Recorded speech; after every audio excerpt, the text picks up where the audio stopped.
Bismillahirrahmanirrahim. Assalamualaikum warahmatullahi wabarakatuh.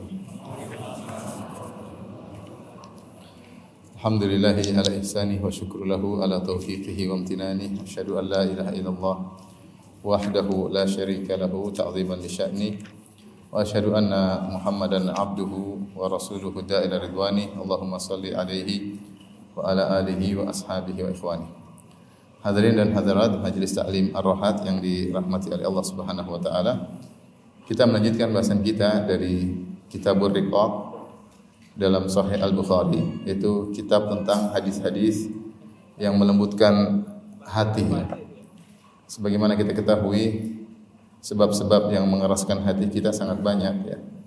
Tersibukannya dengan dunia, kemaksiatan yang sering kita lakukan, terlalaikan dari ketaatan kepada Allah Subhanahu wa taala, lupa dengan akhirat. Ini semua menyebabkan hati kita menjadi keras ya.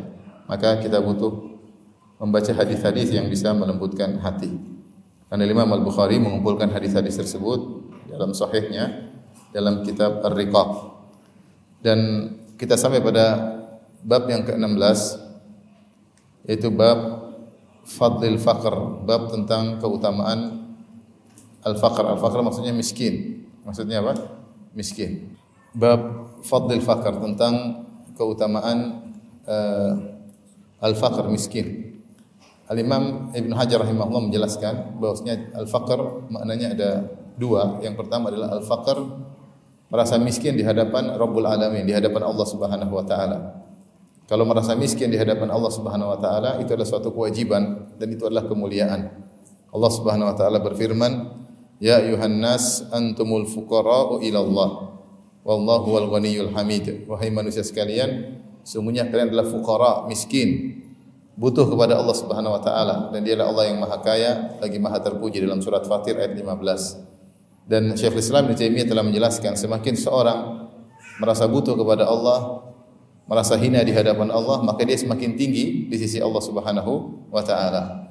Makanya kondisi seorang paling dekat dengan Allah ketika dia sujud. Kata Nabi SAW, "Aqrabu ma yakunul abdu min rabbih wa huwa sajid." Seorang paling dekat dengan Allah ketika dalam kondisi apa? Sujud. Itu ketika dia menghinakan dirinya dan dia merendahkan dirinya, ya. Maka dia ketika itu sangat dekat dengan Allah Subhanahu wa taala. Dan Allah berfirman, "Wasjud waqtarib." Sujudlah dan dekatlah kepada Allah Subhanahu wa taala. Dan orang yang paling merasa butuh kepada Allah adalah Nabi Muhammad sallallahu alaihi wasallam. Di antara bukti akan hal ini, Nabi sallallahu alaihi wasallam ketika haji wada, Rasulullah sallallahu berdoa selama wukuf di padang Arafah, yaitu dari ba'da zuhur sampai maghrib. Beliau mengadahkan kedua tangan beliau di atas onta, kemudian berdoa kepada Allah Subhanahu wa taala. Sampai ketika tali kekang onta beliau bergerak-gerak, maka beliau memegang tali kekang onta dengan tangan kiri dan tangan kanan tetap mengadah ke langit memohon kepada Allah Subhanahu wa taala. Artinya beliau berdoa berjam-jam. Berdoa berjam-jam. Kita tidak kuat berdoa berjam-jam. Kenapa beliau bisa kuat berdoa berjam-jam? Karena beliau adalah orang yang paling merasa butuh kepada Allah Subhanahu wa taala. Bahkan ketika perang Badar, Rasulullah sallallahu alaihi wasallam berdoa semalam suntuk. Beliau salat dan berdoa kepada Allah sampai subuh hari. Seluruh sahabat tertidur kecuali Nabi sallallahu alaihi wasallam. Kemudian setelah pagi hari, apakah beliau istirahat? Tidak. Di pagi hari, di waktu hari perang, maka beliau pergi ke Arish, suatu tempat yaitu ada naungan. Beliau mengajak Abu Bakar radhiyallahu anhu untuk berdoa di Arish tersebut, di bawah naungan tersebut, memohon kepada Allah Subhanahu wa taala agar Allah memenangkan kaum muslimin. Sementara para sahabat bertempur, berperang. Bahkan Abu Bakar sudah selesai berdoa dan Nabi SAW belum selesai berdoa. Sampai beliau berdoa mengangkat kedua tangan beliau sampai rida selendang beliau jatuh. Kemudian Abu Bakar pun mengatakan, "Ba'dha munasyadatika ya Rasulullah." Sudah cukup ya Rasulullah, doamu Allah akan kabulkan. Kemudian Rasulullah SAW, Abu Bakar mengambil selendang yang jatuh tersebut, kemudian dikaitkan kembali ke bahu atau pundak Rasulullah SAW. Jadi kalau dimaksud dengan al-faqr, miskin, merasa butuh adalah kepada Allah Subhanahu wa taala, maka itu terpuji. Maka itu terpuji ya. Seorang selalu menghadirkan dalam dirinya bahwasanya dia butuh kepada Allah Subhanahu wa taala. Kapan seorang merasa tidak butuh kepada Allah, itulah yang disebut dengan ujub. Disebut dengan apa? Ujub. Dia merasa dia bisa tanpa Allah Subhanahu wa taala. Dia bersandar kepada kemampuannya, dia bersandar kepada kecerdasannya, dia lupa bahwasanya semuanya yang kasih adalah Allah Subhanahu wa taala. Maka seorang berusaha menghadirkan dalam dirinya rasa butuhnya, rasa fakirnya kepada Allah Subhanahu wa taala. Allah berfirman, "Ya ayuhan nas, antumul fuqara ila Allah wallahu al-ghaniyyul hamid." Wahai manusia sekalian, kalian adalah fakir secara zat, kalian fakir secara zatnya. Kalian fakir kepada Allah dari tidak ada menjadi ada. Kalau Allah tidak menjadikan kalian, kalian tidak menjadi ada. Kalian pun fakir kepada Allah untuk mempertahankan kehidupan kalian. Betapa banyak kebutuhan ya yang kalian butuhkan untuk melangsungkan kehidupan kalian, dan semuanya kalian butuh kepada Allah Subhanahu wa taala. Yang dibahas dalam pembahasan ini bukan fakir itu. Yang bahas dalam pembahasan ini adalah seorang miskin dalam kehidupannya. Al-Imam Al-Bukhari membawakan hadis-hadis yang menunjukkan bahwasanya miskin itu ada kemuliaannya. Orang yang miskin jangan bersedih. Semuanya di balik kemiskinannya ada kemuliaannya. Tentunya telah terjadi khilaf yang panjang di kalangan para ulama tentang mana yang lebih afdal. Al-ghaniyyu syakir amil faqir sabir. Mana yang lebih mulia? Seorang kaya yang bersyukur ataukah yang miskin yang bersabar? Khilaf di kalangan para ulama. Sebagian ulama berpendapat bahwasanya yang kaya bersyukur lebih afdal dari yang miskin bersabar. Dan ini dipilih oleh Syekh Muhammad bin Shalih Al-Utsaimin rahimahullahu taala, dan juga dipilih oleh banyak ulama. Mereka punya dalil yang menunjukkan bahwasanya orang kaya bersyukur, artinya dia menggunakan kekayaannya untuk kebaikannya. Banyak dalilnya. Di antaranya hadis yang pernah kita bahas pada pertemuan-pertemuan sebelumnya. Rasulullah SAW bersabda, "Innal muksirina humul aqallun illa man qala bil mali hakadha wa hakadha." Sungguhnya orang-orang yang punya harta banyak di dunia, mereka adalah orang yang paling sedikit pahalanya pada hari kiamat kelak. Orang yang punya harta di dunia banyak, maka mereka punya pahala cuma sedikit di dunia, di akhirat kelak. Ya, kecuali orang yang mengeluarkan hartanya disumbangkan ke sana dan kemari. Kecuali yang menyumbangkan hartanya ke sana dan kemari. Hadis ini menunjukkan bahwasanya orang yang memiliki harta, kemudian dia banyak berinfak dengan hartanya tersebut, maka dia minal muksirin, termasuk orang yang banyak pahalanya. Termasuk orang yang banyak pahalanya, menunjukkan kemuliaan orang yang kaya yang dermawan. Menunjukkan kemuliaan orang yang kaya yang dermawan. Dia dermawan, dia keluarkan hartanya untuk di jalan Allah, untuk keluarganya, untuk tetangganya, untuk dakwah, untuk masjid, untuk dia keluarkan hartanya di jalan Allah Subhanahu wa taala. Orang ini di dunia hartanya banyak, di akhirat pahalanya apa? Banyak. Dia menggunakan hartanya untuk mendapat pahala yang banyak di akhirat. Dalil yang kedua, ketika Sa'ad bin Abi Waqqas radhiyallahu taala anhu merasa akan meninggal dunia dan dia ingin mensedekahkan setengah hartanya, maka Rasulullah SAW tidak mendukung. Kata Rasulullah SAW, "Innaka intadhar warasataka aghniya khairun min antadharhum 'alah." Sungguhnya kau kalau meninggal dalam kondisi meninggalkan anak-anakmu terkecukupan, ya, lebih baik daripada kau meninggalkan anak-anakmu dalam kondisi meminta-minta sama orang lain. Kenapa? Rasulullah menganjurkan Sa'ad bin Abi Waqqas agar dia meninggalkan anaknya dalam kondisi berkecukupan. Dia niatkan hartanya untuk mengayomi apa? Anak-anaknya. Dan kita tahu harta yang kita keluarkan untuk anak dan istri pahalanya besar. Untuk anak dan istri, untuk keluarga. Karena seorang yang bersedekah untuk anak istrinya, berinfak untuk anak istrinya dan kerabatnya, maka dia dapat dua pahala. Pertama pahala sedekah, yang kedua pahala silaturahmi. Pahala silaturahmi. Di sini juga Nabi mengatakan, engkau meninggalkan keluargamu dalam kondisi berkecukupan lebih baik daripada kau meninggalkan keluargamu dalam kondisi alah yatakaffafun nas. Yatakaffafunan nas, dalam kondisi miskin minta-minta kepada orang lain. Jangan. Di antara dalil bahwasanya harta orang yang kaya yang bersyukur utama adalah hadis yang masyhur ketika fuqara muhajirin mereka datang kepada Nabi SAW, mereka mengeluhkan tentang saudara-saudara mereka yang kaya raya. Mereka berkata, "Ya Rasulullah, dhahaba ahlud duthuri bil ujuri." Ya Rasulullah, orang-orang yang kaya telah membawa pahala yang banyak. Mereka telah membawa pahala yang banyak. Tidak seperti kami yang miskin.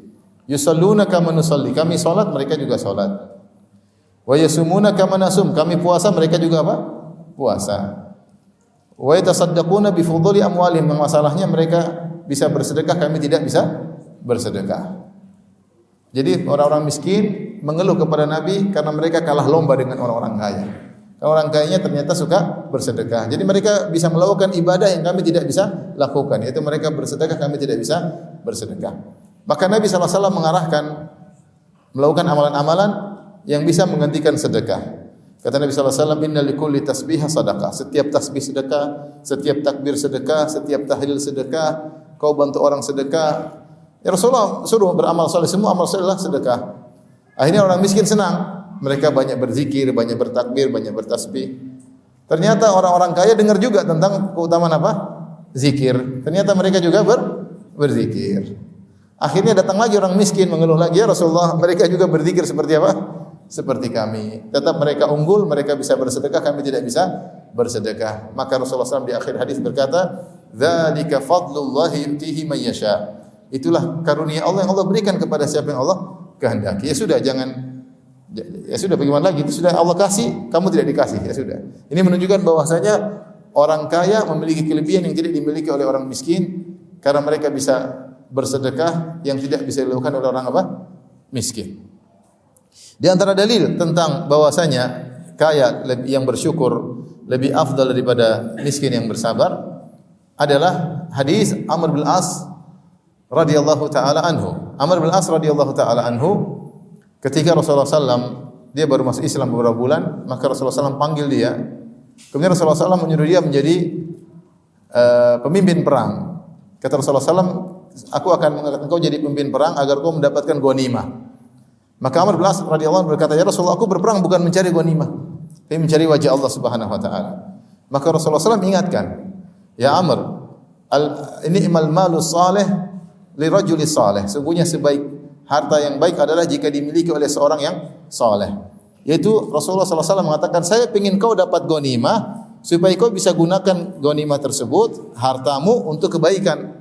Makanya Nabi mengatakan, ambil aja ghanimah tersebut, nikmal al-malu salih li rajuli salih. Harta yang terbaik, harta yang baik, yang terbaik adalah jika dimiliki oleh seorang yang baik. Ini berarti motivasi. Rasulullah SAW ingin Amr bin As mendapatkan pahala besar dengan cara bersedekah. Sehingga Rasulullah ingin dia mendapatkan ghanimah. Ya. Mendapatkan apa? Ghanimah. Ini semua dalil ya, menunjukkan bahwasanya orang yang memiliki harta lebih afdal, orang yang kaya bersyukur lebih afdal daripada miskin yang bersabar. Sebagaimana pendapat sebagian ulama. Kenyataannya orang kalau punya harta, dia bisa bikin pondok, dia bisa bangun masjid, dia bisa sedekah kepada anak yatim, pada fakir miskin. Dia bisa bersilaturahmi, dia bisa mengumrohkan ibunya, bisa menghajikan bapaknya. Si miskin cuma gigit jari, enggak?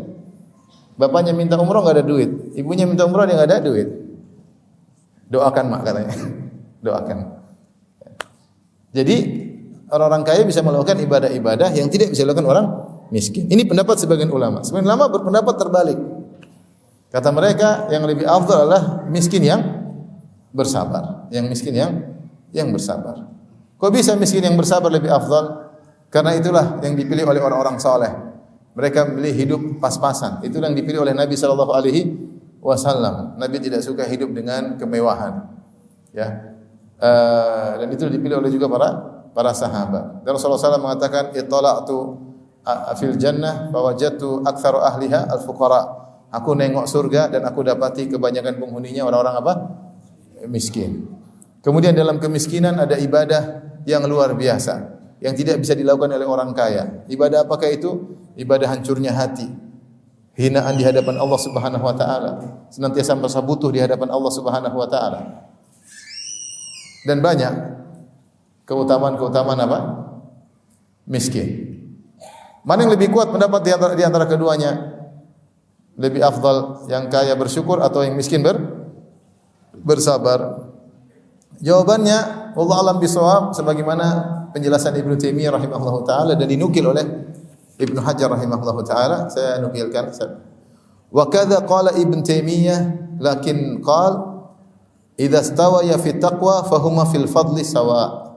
Kalau si kaya dan si miskin sama-sama takwanya, maka keduanya derajatnya sama. Keduanya derajatnya sama. Artinya kalau si kaya bisa bertakwa dengan syukurnya dan si miskin bisa bertakwa dengan sabarnya dan derajatnya sama, maka keduanya sama. Karena yang diukur oleh Allah adalah takwa.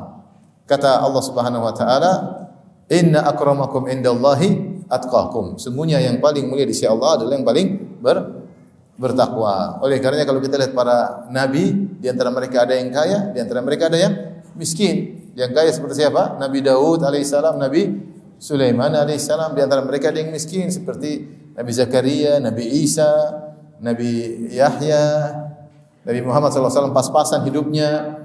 Ya.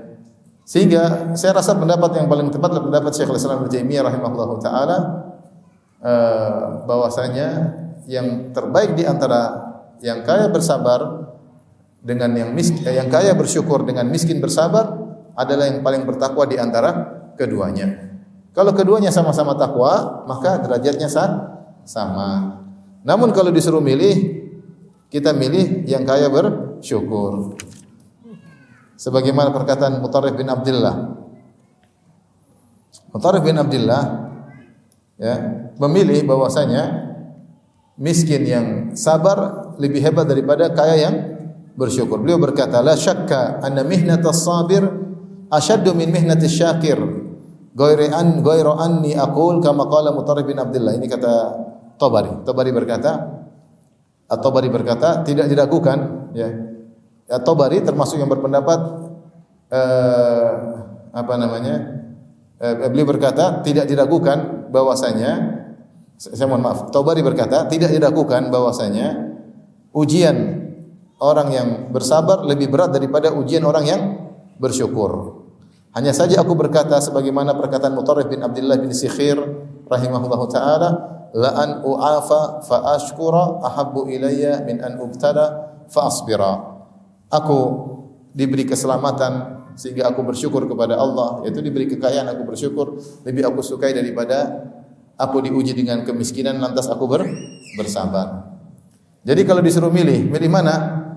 Kaya bersyukur atau miskin bersabar? Kaya bersyukur. Tapi pilihan bukan di tangan antum. Pilihan yang milih kan siapa? Allah Subhanahu wa taala. Mau kaya enggak kaya-kaya? Ya Allah yang kasih. Ini pembahasan lebih afdal kaya bersyukur atau miskin bersabar. Yang tepat, yang paling bertakwa di antara keduanya itulah yang paling afdal. Tetapi pembahasan ini di luar dari, tentunya kita tahu kaya yang bakhil lebih buruk daripada miskin yang bersabar. Paham? Kaya tapi bakhil pelit tentu lebih buruk daripada miskin yang bersabar. Sebaliknya, kaya yang bersyukur lebih baik daripada miskin yang rakus tapi enggak dapat. Ada orang miskin rakus harta enggak? Ada, kerja 25 jam sehari. Ya lemburnya 2 sampai 25 jam per hari kalau boleh kita katakan. Artinya dia lembur tapi enggak kaya-kaya. Tapi tamak dia terhadap dunia tinggi sekali. Ya, ini tidak baik ya. Tidak baik, lebih afdal yang kaya yang bersyukur. Bukan itu pembahasan kita. Pembahasan kita kalau sama-sama. Ini kaya bersyukur, ini miskin bersabar. Sebagian ulama memilih pendapat ketiga, dan ini Al-Qurtubi, pendapat Al-Qurtubi rahimahullahu taala. Beliau berkata bahwasanya yang paling afdal adalah al-kafaf. Al-kafaf itu tidak kaya dan tidak miskin. Dia cukup, tidak berlebihan, tidak kurang. Kalau miskin kurang. Miskin apa? Kurang. Sehingga karena dia kurang, dia butuh apa? Bersabar. Yang paling afdal menurut Al-Qurtubi dalam kitabnya Al-Mufhim, yaitu seorang yang diberi al-kafaf, yaitu kecukupan, pas-pasan. Tidak berlebihan, tidak kekurangan. Dan dalil akan hal ini banyak. Di antaranya sabda Nabi SAW dalam Sahih Muslim, kata Nabi SAW, laqad aflaha man aslama wa ruziqa kafafan wa qanna'ahu Allahu bima atah. Sungguh beruntung orang yang masuk Islam dan diberikan rizki yang kafaf, cukup. Artinya kalau dia ada keperluan ada, tapi tidak berlebihan, hidupnya tidak mewah. Dan tidak perlu ngemis sama orang. Ya. Kemudian wa qanna Allah bima ata, dan Allah menjadikan dia qanaah dengan apa yang Allah berikan kepadanya. Ya. Ini dalil bahwasanya yang terbaik adalah kafaf. Dan itulah kondisi Nabi Muhammad sallallahu alaihi wasallam. Di antara doa Nabi sallallahu alaihi wasallam, Allahumma ja'al rizqa ali Muhammadin qutan. Allahumma ja'al rizqa ali Muhammadin qutan. Ya Allah, jadikanlah rezeki keluarga Muhammad qutan, yaitu cukup, pas-pasan.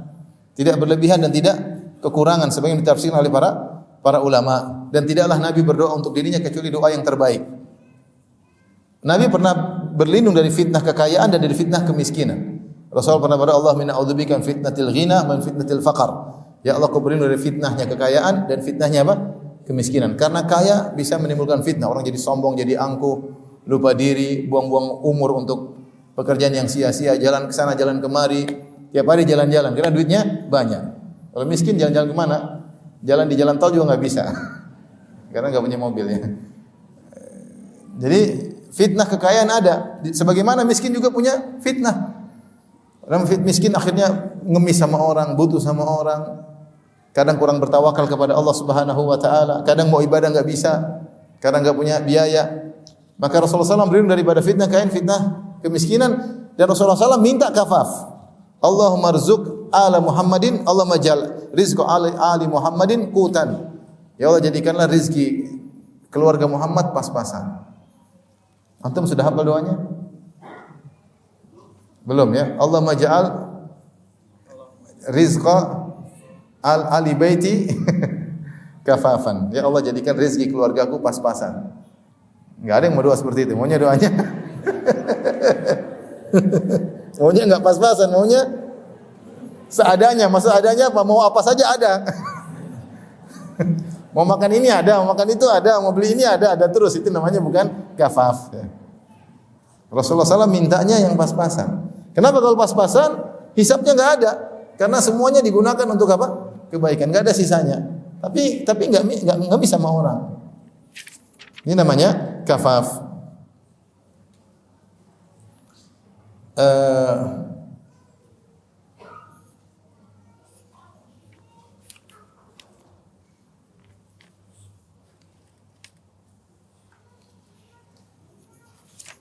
Sebentar.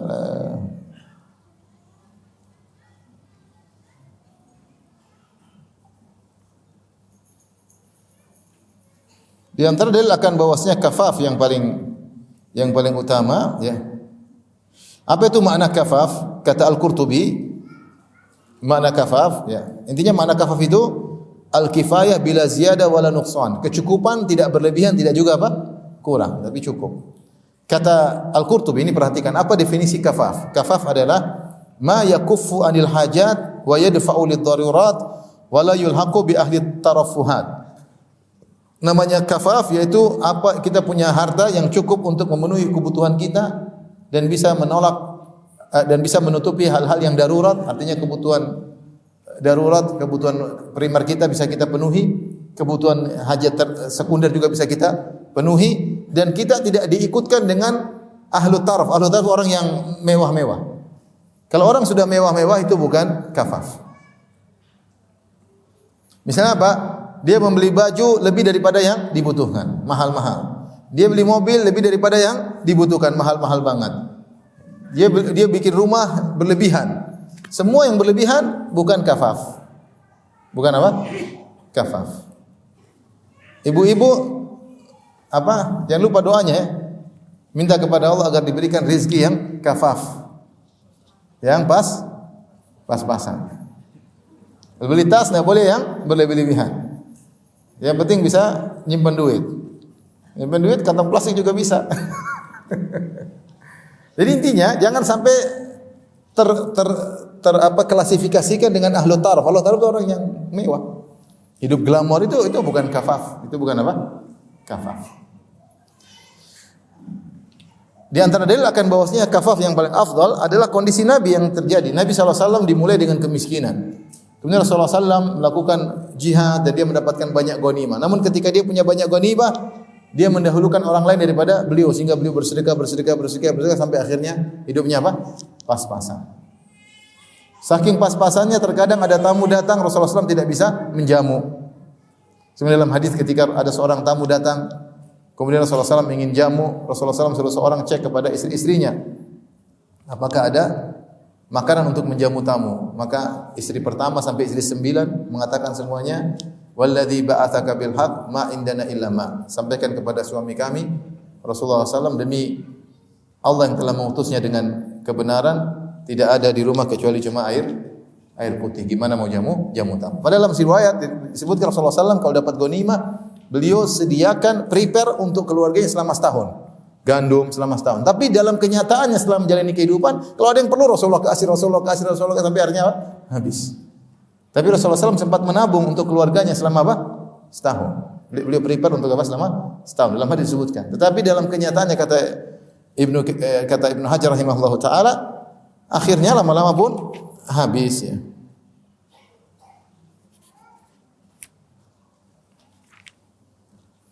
Taib. Wallahu a'lam bishawab. Intinya seorang menjalani apa yang Allah takdirkan baginya dengan baik. Kata Umar bin Khattab radhiyallahu taala anhu, "Al-ghina wal faqr matiyatani, la ubali bi ayyihima arkabu." Kekayaan dan kemiskinan adalah dua tunggangan. Aku tidak peduli aku menunggang yang mana. Artinya kalau kita diberi tunggangan kekayaan, jadilah orang yang bersyukur, jangan sombong, tawadhu. Kalau kau diberi tunggangan kemiskinan, jadilah orang yang bersabar. Sungguhnya di balik kemiskinan banyak sekali keutamaan, ya. Banyak sekali keutamaan. Tapi kalau miskin tidak bersabar, musibah. Kaya, pelit, musibah. Maka pilihan bukan di tangan kita. Kita hanya bisa berusaha, yang memilihkan siapa? Allah, dan Allah pilihkan yang terbaik. Pada pembahasan ini, Allah al-Bisawab, Al-Imam Al-Bukhari tidak sedang membahas miskin lebih baik daripada kaya, tapi dia ingin menjelaskan bahwasanya dalam kemiskinan ada keutamaan. Dalam kemiskinan ada keutamaan. Jika seorang bisa menjalani atau menunggangi tunggangan tersebut dengan baik, ya, sehingga seorang yang miskin jangan terlalu bersedih. Karena di balik kemiskinan ada keutamaan. Dari judul tidak disebutkan bahwasanya beliau merajihkan atau memilih pendapat miskin lebih baik daripada kaya, enggak. Beliau sedang menjelaskan tentang keutamaan apa? Miskin, keutamaan miskin. Tapi kita sebutkan dalil-dalilnya tentang keutamaan miskin. Imam Bukhari berkata, qala hadatsana Ismail, qala hadatsani Abdul Aziz bin Abi Hazim an abihi an Sahal bin Sa'ad As-Sa'idi annahu qala, dari Sahal bin Sa'ad As-Sa'idi radhiyallahu anhu, beliau berkata, marra rajulun ala Rasulillah sallallahu alaihi wasallam faqala li rajulin indahu jalis. Nabi sedang bersama sahabat, tiba-tiba ada seorang lewat. Maka Rasulullah SAW ngomong sama orang yang duduk sama dia, ma ra'yuka fi? Menurut kamu bagaimana orangnya? Menurut kamu bagaimana orangnya? Maka yang duduk tadi bilang,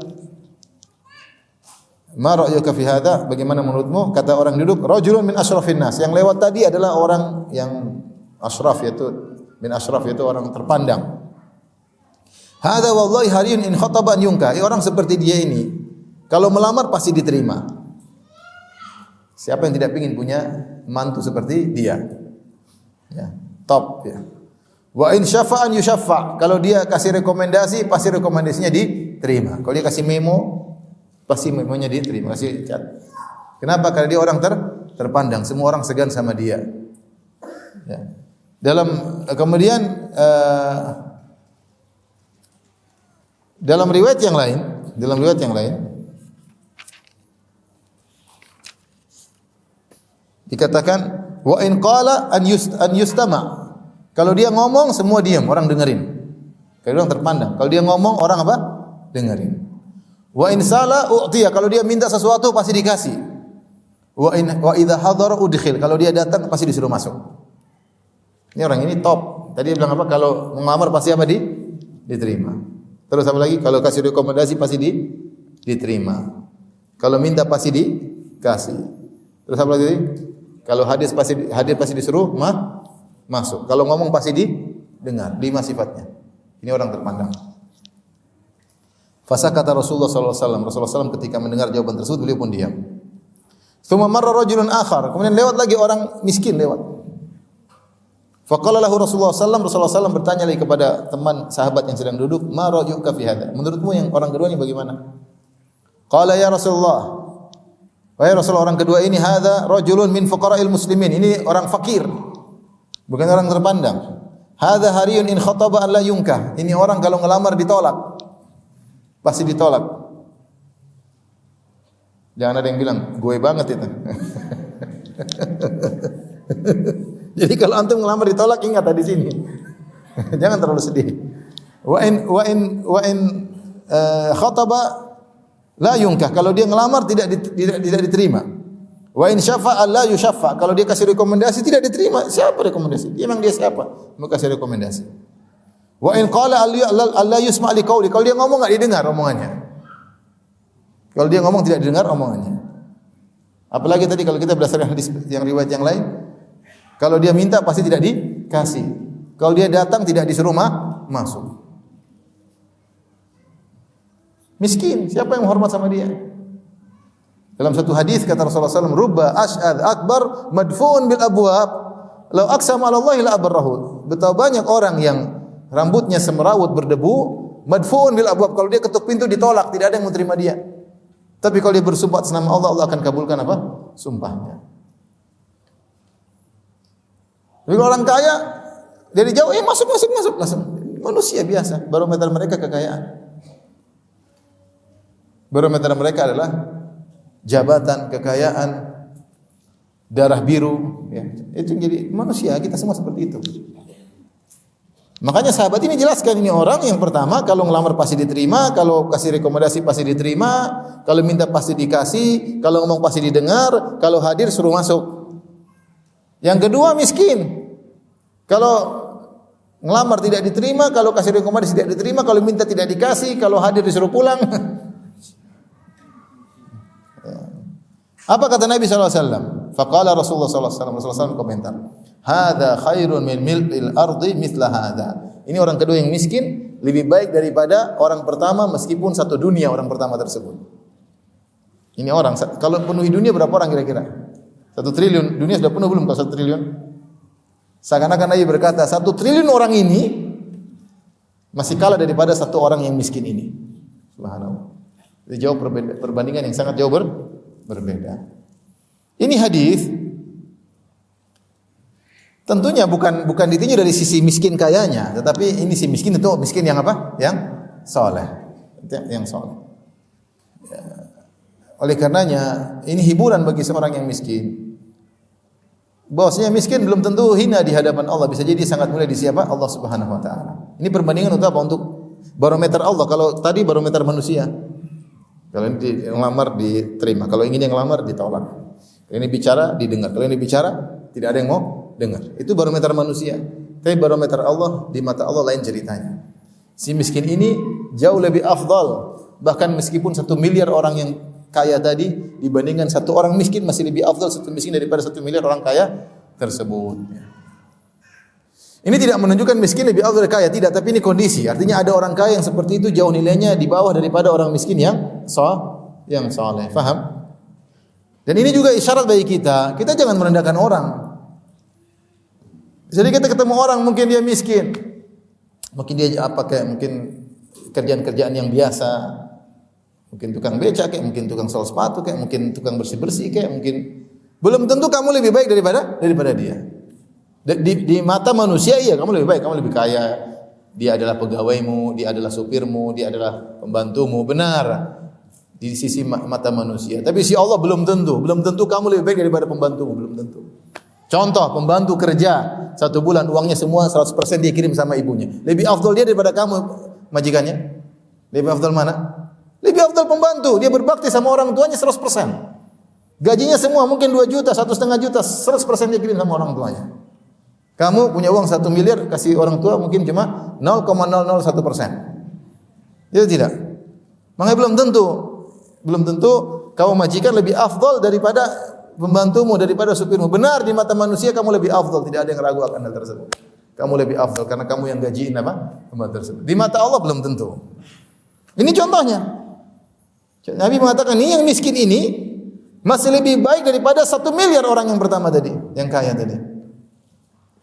Maka peringatan bagi kita, barometer manusia tidak sama dengan barometer apa? Allah Subhanahu wa taala. Dan masalah takwa masalah yang Kita tidak tahu. Kita tidak pernah ada alat kalau jajar langsung ketahuan takwanya lebih tinggi daripada kita, enggak pernah tahu. Kita ketemu orang, dari mana kita tahu kita lebih takut dari dia? Kita enggak tahu. Mungkin kita bisa lihat amalan zahir. Saya lebih sering ke masjid daripada dia. Tapi amalan batin kita enggak bisa nilai. Ternyata dia lebih bersabar. Ternyata dia lebih ikhlas. Ternyata dia lebih husnudzon kepada Allah dalam kondisi miskinnya. Kita enggak pernah mengukur amalan apa? Batin. Meskipun zahirnya kita lebih baik, masalah batin kita tidak tahu. Makanya ketika seorang ditanya, apa itu tawadhu? Tawadhu itu alla takhruja min baitika.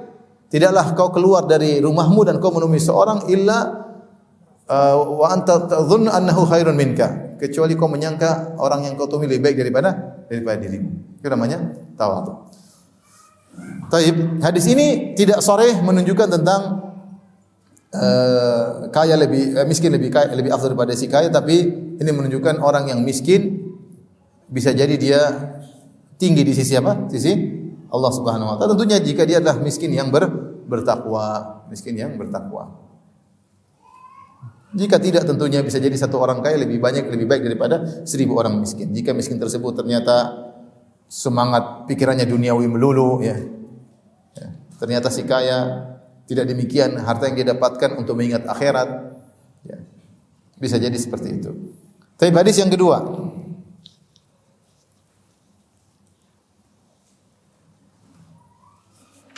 Al-Imam Al-Bukhari berkata, qala haddatsana Al-Humaydi, qala haddatsana Sufyan, qala haddatsana Al-Ahmash, qala sami'tu Aba Wa'ilin qala udna Khabbaban, kami menyenguk Khabbab. Khabbab bin Arad, seorang sahabat yang pernah disiksa, diletakkan batu yang panas sampai ditempelkan di pundaknya sampai berbekas, ya.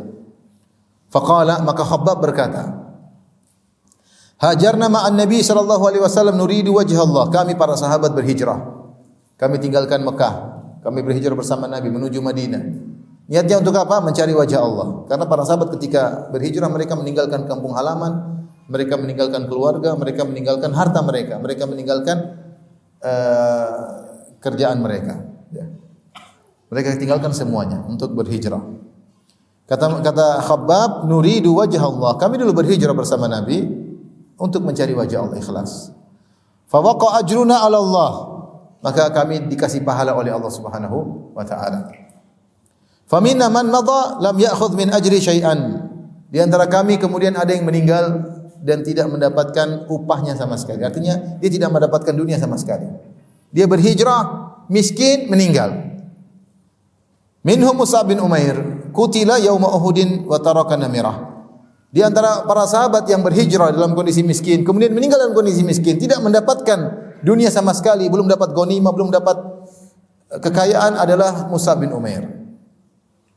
Meninggal ketika terbunuh dalam perang Uhud. Ketika dia meninggal, dia hanya memiliki sebilah kain untuk kain kafannya.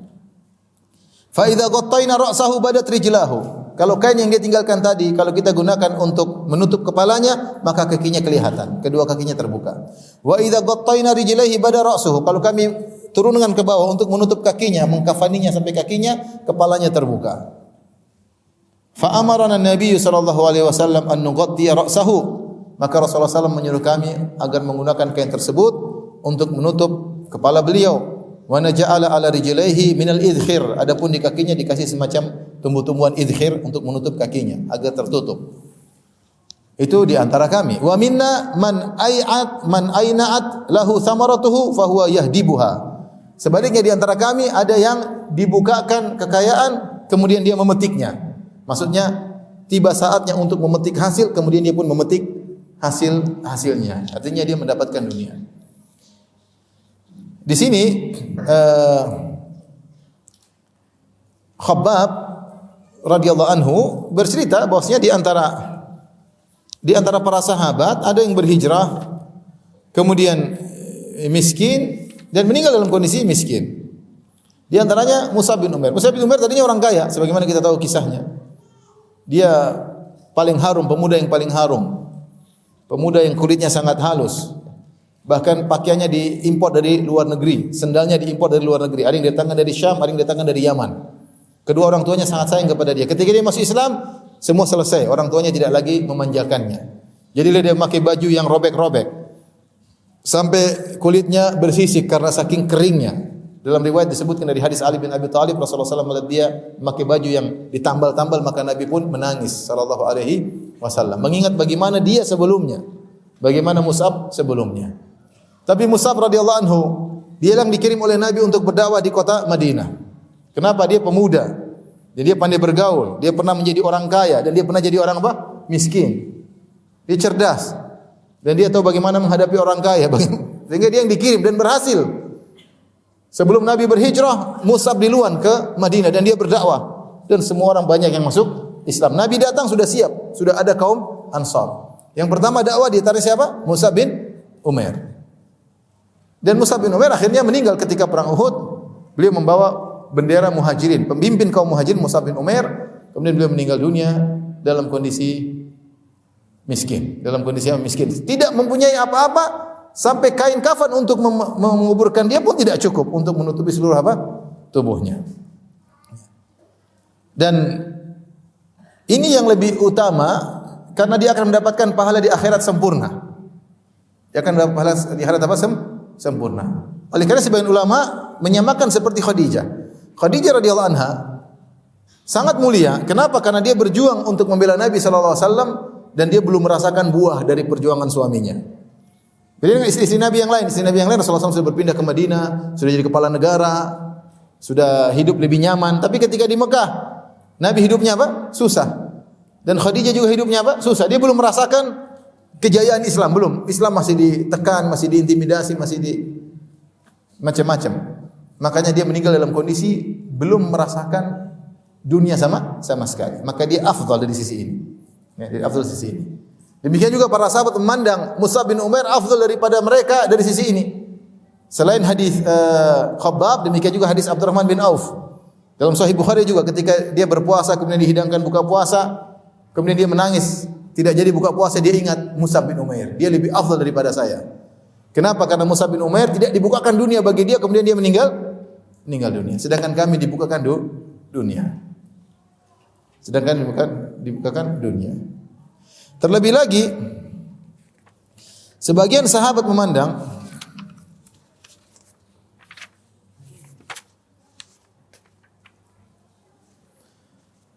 bahwasanya siapa yang mendapatkan dunia akan berkurang pahalanya di akhirat. Dan itu dikuatkan hadis yang tadi saya mengatakan, innal muksirin humul muqillun. Orang yang banyak hartanya di dunia, pahalanya sedikit di mana? Di akhirat. Kecuali dia gunakan untuk apa? Bersedekah. Artinya ketika dia mendapatkan jatah di dunia, pahala dia berkurang. Kecuali kalau dia gunakan lagi untuk apa? Untuk kebaikan, maka bertambah. Jika tidak, dia hanya nikmati dunia, pahalanya berkurang. Hisabnya semakin panjang. Dan ini disebutkan dalam hadis Ibnu Umar, dinukil oleh Ibnu Hajar rahimahullah dalam Fathul Bari. Ya.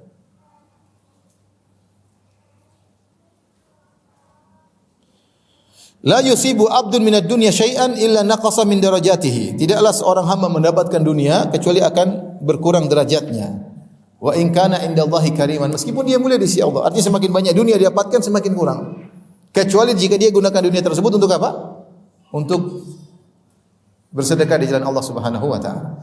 Oleh karenanya Umar bin Khattab radhiyallahu anhu pernah bertemu dengan seorang, dia ingin beli sesuatu, ingin beli daging atau apa. Kata Umar, "Apakah setiap yang kau mau kau harus beli?" Apakah setiap yang kau mau kau harus apa? Beli. Jangan seperti orang-orang kafir. Mereka adalah ulaika ujjilat lahumud dunya. Mereka didahulukan dunia bagi mereka. Orang Islam tidak demikian. Tidak semua yang kita mau kita apa? Kita beli, tidak semua. Dalam hadis Rasulullah SAW mengatakan, "Man taraka libasan." Siapa yang meninggalkan suatu pakaian? Ya. Pakaian yang wa huwa yaqdir alaihi, padahal dia mampu untuk membelinya.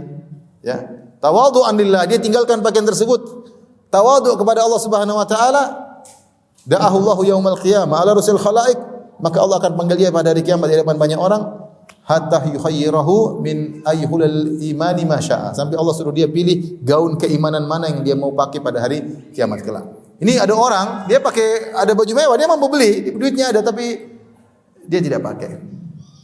Padahal dia mampu untuk beli. Bukan seperti ibu-ibu yang lihat Instagram mahal-mahal duitnya enggak ada. Ini duitnya ada, cuma dia enggak mau beli. Atau dia sudah punya, dia tidak pakai, dia tawadhu. Orang ini dapat pahala. Artinya maksud saya gini, ikhwan. Kita alhamdulillah banyak di antara kita berizki, dapat kecukupan alhamdulillah. Bukan berarti setiap kita, misalnya saya sering katakan, bukan setiap hari kita naik pesawat harus naik bisnis kelas, tidak harus. Tidak harus semuanya kita turuti karena hati ini tidak bisa kita jaga. Lama-lama kita kebawa sombong, lama-lama kita seperti itu. Ya, sesekali bisnis, sekali-sekali apa? Ekonomi. Sama saja, ya sama-sama satu pesawat tidak? Itu pesawat. Apalagi ekonomi turun di luar. Ini kan kalau mendarat ban belakang di luar kan? Berarti ekonomi di belakang di luar sampai baru ban depan. Jadi tidak semua harus yang kita mau kita turuti. Meskipun duit kita ada. Sekali kita turuti, sekali-sekali tidak. Jangan ikuti kemauan apa? Hawa nafsu. Hawa nafsu tidak bisa kita kontrol, nanti kita. Ini saya bicara buat yang kaya, yang miskin ya sudahlah. Yang miskin ya sabar aja. Ini saya bicara yang punya duit. Tidak semua yang kita ingin kita harus apa? Beli. Bahkan suatu yang kita mampu terkadang kita tinggalkan. Khabbab bin al-Arat. Ya, dia cerita, kami para sahabat semuanya berhijrah di jalan Allah. Kami semuanya miskin. Di antara kami ada yang meninggal dalam kondisi apa? Miskin. Di antara kami ada yang mendapatkan dunianya.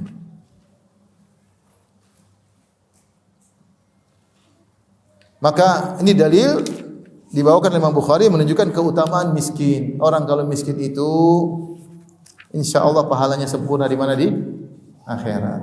Orang kalau miskin itu hisabnya kurang sedikit.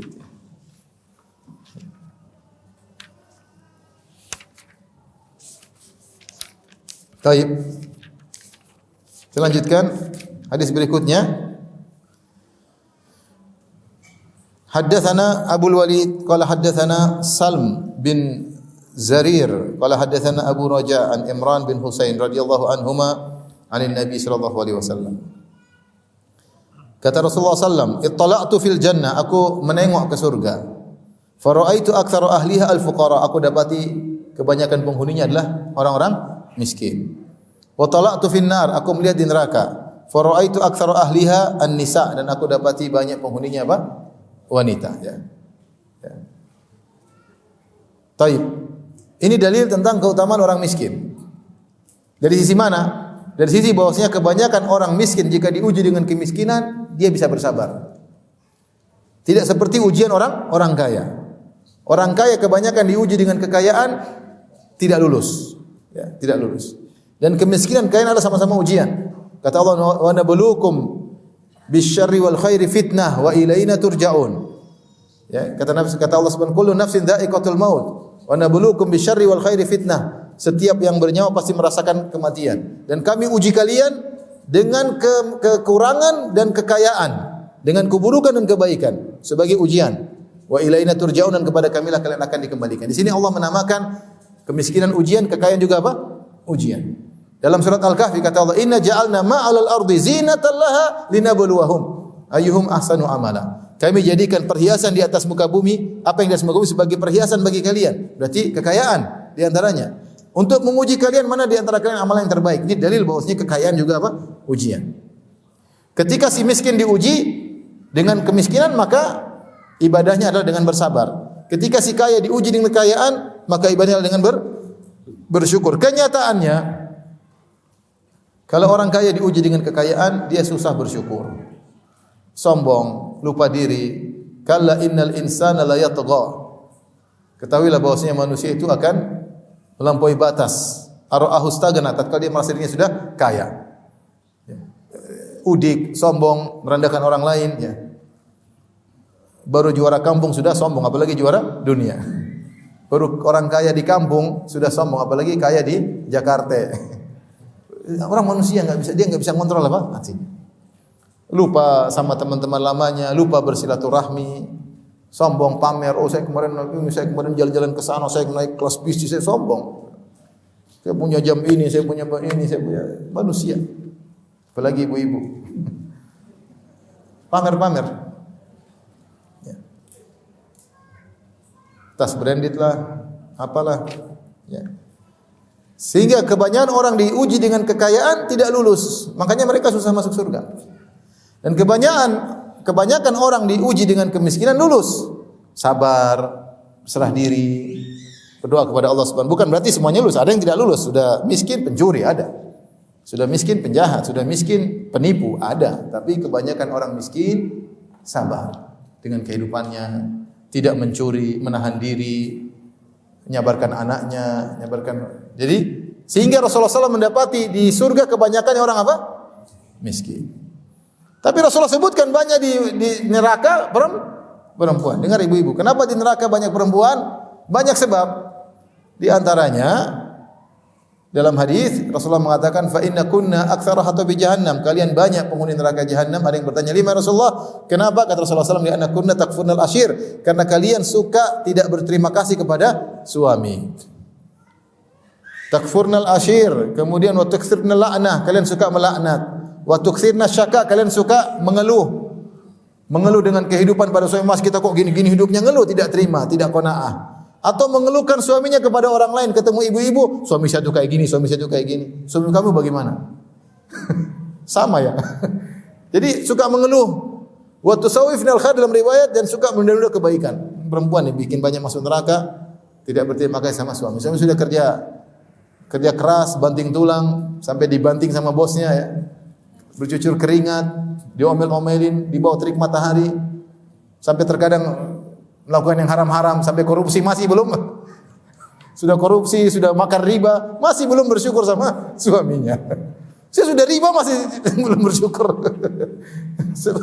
Seperti itu, harus tidak bersyukur sama suami. Ini bahaya buat perempuan, banyak masuk neraka jahanam. Ya. Kemudian di antaranya ya, memang wanita jumlahnya lebih banyak ya. Kemungkinan mereka masuk neraka juga banyak. Kemudian di antaranya mereka banyak buka aurat. Rasulullah SAW mengatakan, "Sinfani min ahlin nar lam arahuma." Dua golongan penghuni neraka yang tidak pernah belum aku lihat sekarang. Yang salah satunya adalah kelompok orang yang menggunakan pecut untuk mencambuk orang lain. Yang kemudian yang kedua, nisaun kasiyatun ariyatun, wanita yang berpakaian tapi telanjang, berjalan melenggak-lenggok menarik perhatian para laki. Ini banyak masuk neraka, artinya buka auratnya. Banyak enggak wanita buka aurat? Banyak. Yang pakai jilbab saja belum tentu jilbabnya apa? Syar'i, apalagi yang buka aurat, banyak. Banyak wanita dijadikan untuk jebakan menggoda wanita, banyak. Jadi lihat kenyataan di mana-mana iklan wanita buka aurat. Semua iklan wanita buka aurat. Iklan odol, iklannya wanita. Iklan mobil, iklannya apa? Wanita. Apalagi iklan sabun dan sampo, jelas wanita. Semua iklan. Kenapa sih? Sehingga banyak mereka penghuni neraka jahanam. Hadis ini menunjukkan tentang keutamaan al-faqr miskin, bahwasanya banyak orang miskin ketika diuji lulus apa? Ujian. Makanya seorang misalnya dia ternyata harta dia pas-pasan. Kata ada orang kaya, jangan dia.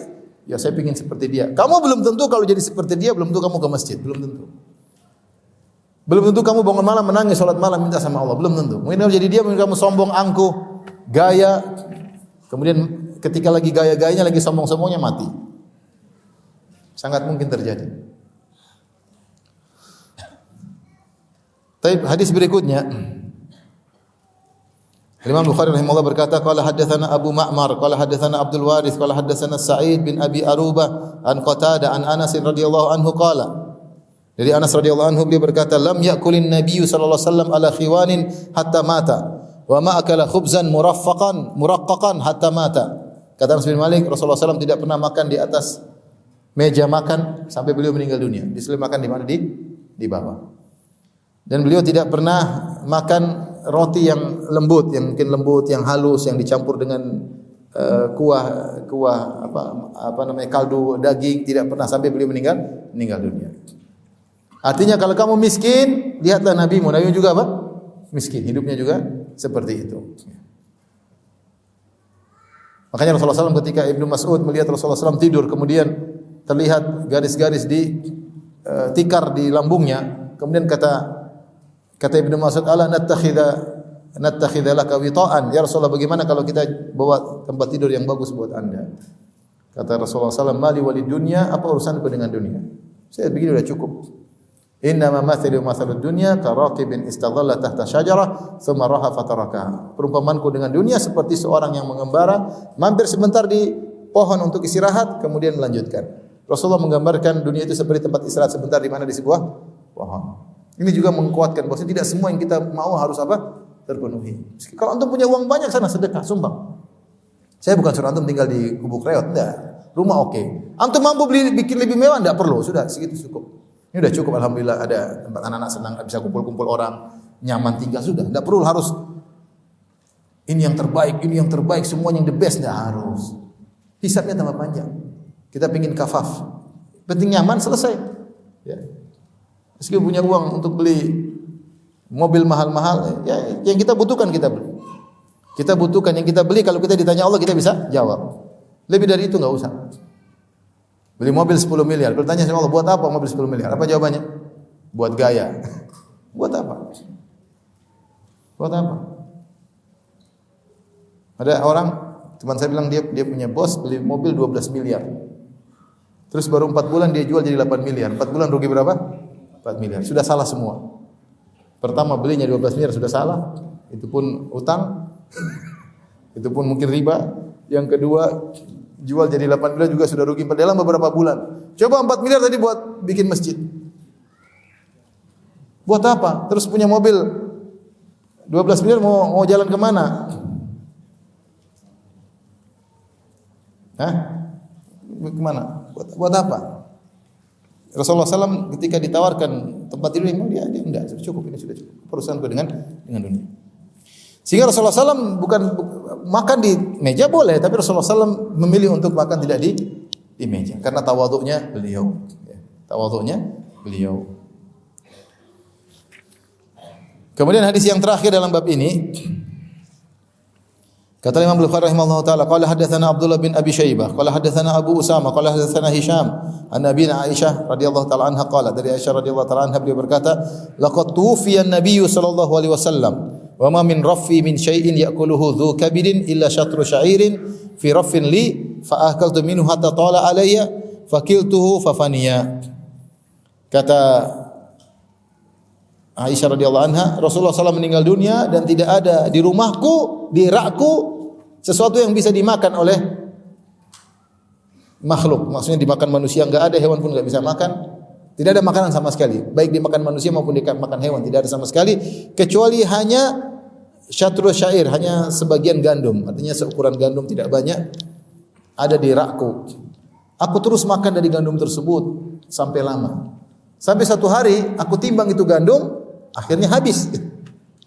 Jadi Rasulullah tinggalkan gandum, Aisyah kalau ambil gandum terus dia enggak pernah nimbang ini gandum berapa. Pokoknya dia datang pakai masak, enggak pernah habis. Satu hari Aisyah radhiyallahu anha ingin tahu berapa sih sisanya. Padahal sebelumnya enggak pernah habis. Begitu dia timbang habis. Ini artinya keberkahan dari Nabi sallallahu alaihi wasallam sehingga gandum tersebut tidak habis-habis. Dan ada riwayat dari Rasulullah berkata kepada Asma kalau tidak salah, ya. La tuki fayuka alayki atau kama qala, ya. Artinya kalau kau bersedekah jangan hitung-hitung. Nanti akan jadi sulit bagimu.